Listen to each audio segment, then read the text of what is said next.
Généralement, nous les voyons arrêtés. Je dis bien arrêtés. Devant les hôpitaux, devant les immeubles, devant les supermarchés, devant, devant. Ils sont là, toujours. Généralement aussi, de jaunes vêtus. Le plus souvent, de jaunes vêtus. Et assortis d'un pantalon gris, ils sont là. En même temps, la force armée, les yeux, les oreilles, ou encore le mur. Le fameux mur infranchissable. Le seul homme qui, généralement, fait plier agresseurs, voleurs et bien d'autres. Tu sais c'est qui? Tu sais pas encore. Eh bien, ce sont les vigiles. Ce sont les vigiles. Ces héros du jour et aussi de nuit que le plus souvent on oublie ou encore l'on oublie d'en faire mention, d'en parler. Aujourd'hui, on va comment? On va parler d'eux un peu à travers un auteur. Un auteur qui est un auteur de la, on va pas dire de la nouvelle génération, mais un des auteurs qui est parmi les fers de lance de la génération porte-flambeau de la littérature ivoirienne, mais aussi de la littérature africaine. Cet auteur n'est autre que Goz. Goz nous gratifie, nous donne un livre, une bénédiction qui a pour titre Debout payé. Le titre paraît énigmatique. Eh bien, pourquoi debout payé? C'est ce qu'on va essayer de comprendre maintenant. On va essayer de voir plus clair dedans. Voir ce qui est dedans. Et comprendre réellement encore ce qui est dedans. Pourquoi debout payé? Que nous dit réellement debout payé? Pourquoi un tel titre? Et surtout encore, pourquoi un tel livre? Je suis Johnny. Bienvenue sur ma chaîne Johnny Auteur. Écrivain ivoirien de son vrai nom, Armand Patrick Baka Brédé, alias Goz, alias la plume qui raconte à travers les voix. La plume qui gratifie, qui honore, qui ouvre l'esprit. Dans son livre Debout payé, il met à l'honneur les vigiles. Je dis bien les vigiles. Pourquoi les vigiles? Les vigiles sont généralement des personnes devant nos portes, supermarchés, magasins, maisons de personnalités, de particuliers comme de professionnels. Ils sont là, de jour comme de nuit, ils montent la garde, ce sont nos gardiens en réalité, et ils sont payés pour le faire. L'histoire, dans le roman, fait mention d'un jeune homme qui s'appelle Osiri, qui arrive en France dans les années 90, précisément en 1990, après l'obtention de son bac bien sûr. Étant une année universitaire, il est en France. Et sur la tête du général de Gaulle, bien sûr, qu'à un moment donné, les choses vont se compliquer pour lui, avec ses histoires de papier et de réglementation. Et à ce moment précis, tout va se compliquer pour lui, au point où il se retrouvera à être vigile afin de pouvoir trouver son pain. Et c'est là que les choses deviennent intéressantes. Les choses prennent une autre tournure. Et dans cette tournure, on voit que les vigiles dans cette œuvre sont la tête pensante en quelque sorte. Pourquoi?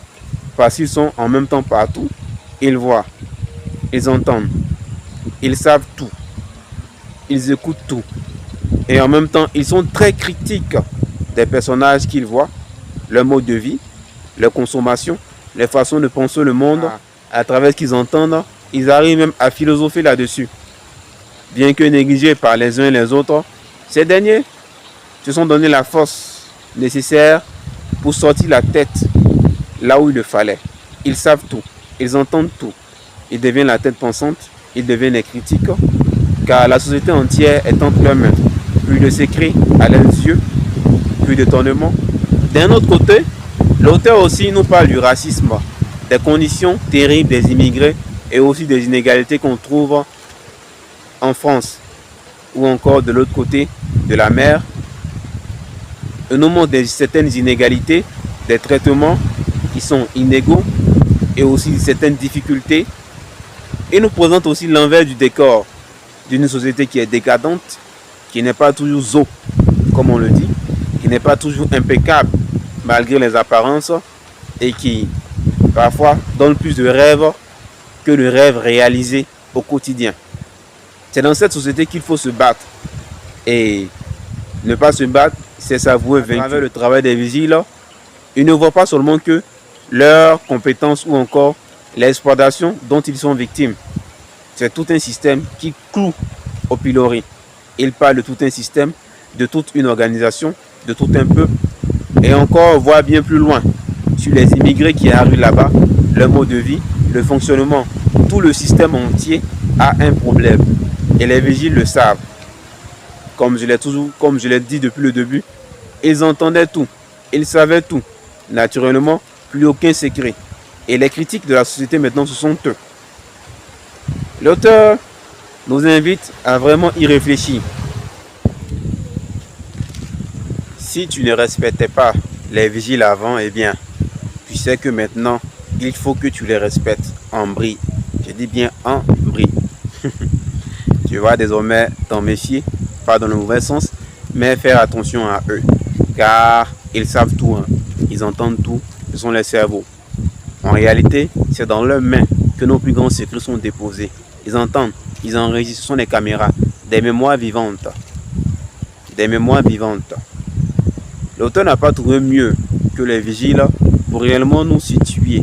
Ils ne sont pas uniquement debout pour être payés.